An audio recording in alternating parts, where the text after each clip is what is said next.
Chapter 5 Incident of the Letter.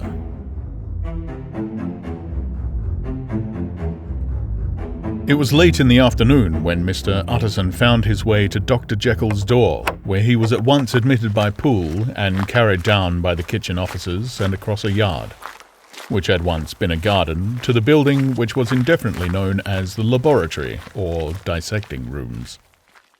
The doctor had bought the house from the heirs of a celebrated surgeon, and his own tastes, being rather chemical than anatomical, had changed the destination of the block at the bottom of the garden. It was the first time that the lawyer had been received in that part of his friend's quarters, and he eyed the dingy, windowless structure with curiosity, and gazed round with a distasteful sense of strangeness as he crossed the theatre. Once crowded with eager students, and now lying gaunt and silent, the tables laden with chemical apparatus, the floor strewn with crates and littered with packing straw, and the light falling dimly through the foggy cupola.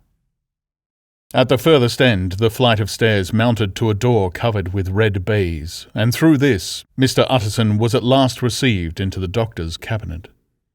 It was a large room, fitted round with glass presses, furnished, among other things, with a cheval glass and a business table, and looking out upon the court by 3 dusty windows barred with iron.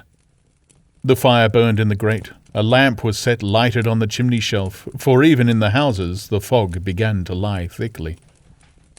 And there, close up to the warmth, sat Dr. Jekyll, looking deathly sick. He did not rise to meet his visitor, but held out a cold hand and bade him welcome in a changed voice. "And now," said Mr. Utterson as soon as Poole had left them, "you have heard the news?" The doctor shuddered. "They were crying it in the square," he said. "I heard them in my dining room." "One word," said the lawyer. "Carew was my client, but so are you, and I want to know what I'm doing.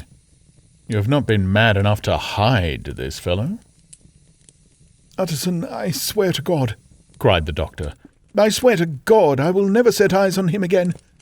I bind my honour to you that I am done with him in this world. It is all at an end. And indeed, he does not want my help. You do not know him as I do. He is safe, he is quite safe, mark my words. He will never more be heard of." The lawyer listened gloomily. He did not like his friend's feverish manner. "You seem pretty sure of him," said he, "and for your sake I hope you may be right. If it came to a trial, your name might appear." "I am quite sure of him," replied Jekyll. "I have grounds for certainty that I cannot share with anyone. But there is one thing on which you may advise me. I have received a letter, and I am at a loss whether I should show it to the police. I should like to leave it in your hands, Utterson. You would judge wisely, I am sure. I have so great a trust in you."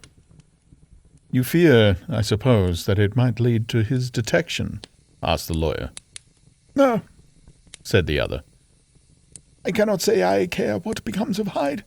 I am quite done with him. I was thinking of my own character, which this hateful business has rather exposed." Utterson ruminated a while. He was surprised at his friend's selfishness, and yet relieved by it. "Well," said he at last, "let me see the letter." The letter was written in an odd, upright hand, and signed Edward Hyde, and it signified, briefly enough, that the writer's benefactor, Dr. Jekyll, whom he had long so unworthily repaid for 1,000 generosities, need labour under no alarm for his safety, as he had means of escape on which he placed a sure dependence. The lawyer liked this letter well enough. It put a better colour on the intimacy that he had looked for, and he blamed himself for some of his past suspicions. "Have you the envelope?" he asked. "I burned it," replied Jekyll, "before I thought what I was about. But it bore no postmark. The note was handed in." "Shall I keep this and sleep upon it?" asked Utterson. "I wish you to judge for me entirely," was the reply. "I have lost confidence in myself." "Well, I shall consider," returned the lawyer. "And now one word more. It was Hyde who dictated the terms in your will about that disappearance?" The doctor seemed seized with a qualm of faintness. He shut his mouth tight and nodded. "I knew it," said Utterson. "He meant to murder you. You had a fine escape." "I have had what is far more to the purpose," returned the doctor solemnly. "I have had a lesson. Oh, God, Utterson, what a lesson I have had!" And he covered his face for a moment with his hands. On his way out, the lawyer stopped and had a word or two with Poole. "By the by," said he, "there was a letter handed in today. What was the messenger like?" But Poole was positive nothing had come except by post. "And only circulars by that," he added. This news sent off the visitor with his fears renewed. Plainly, the letter had come by the laboratory door. Possibly, indeed, it had been written in the cabinet. And if that was so, it must be differently judged and handled with the more caution. The newsboys, as he went, were crying themselves hoarse along the footways. "Special edition, shocking murder of an MP!" That was the funeral oration of one friend and client, and he could not help a certain apprehension lest the good name of another should be sucked down in the eddy of the scandal. It was, at least, a ticklish decision that he had to make, and self-reliant as he was by habit, he began to cherish a longing for advice. It was not to be had directly, but perhaps, he thought, it might be fished for. Presently after, he sat on one side of his own hearth, with Mr. Guest, his head clerk, upon the other, and midway between, at a nicely calculated distance from the fire, a bottle of a particular old wine that had long dwelt unsunned in the foundations of his house. The fog still slept on the wing above the drowned city, where the lamps glimmered like carbuncles, and through the muffle and smother of these fallen clouds, the procession of the town's life was still rolling in through the great arteries with a sound as of a mighty wind. But the room was gay with firelight. In the bottle, the acids were long ago resolved. The imperial dye had softened with time, as the colours grow richer in stained windows, and the glow of hot autumn afternoons on hillside vineyards was ready to be set free and to disperse the fogs of London. Insensibly, the lawyer melted. There was no man from whom he kept fewer secrets than Mr. Guest, and he was not always sure that he kept as many as he meant. Guest had often been on business to the doctor's. He knew Poole. He could scarce have failed to hear of Mr. Hyde's familiarity about the house. He might draw conclusions. Was it not as well, then, that he should see a letter which put that mystery to right? And above all, since Guest, being a great student and critic of handwriting, would consider the step natural and obliging. The clerk, besides, was a man of counsel. He could scarce read so strange a document without dropping a remark, and by that remark Mr. Utterson might shape his future course. "This is a sad business about Sir Danvers," he said.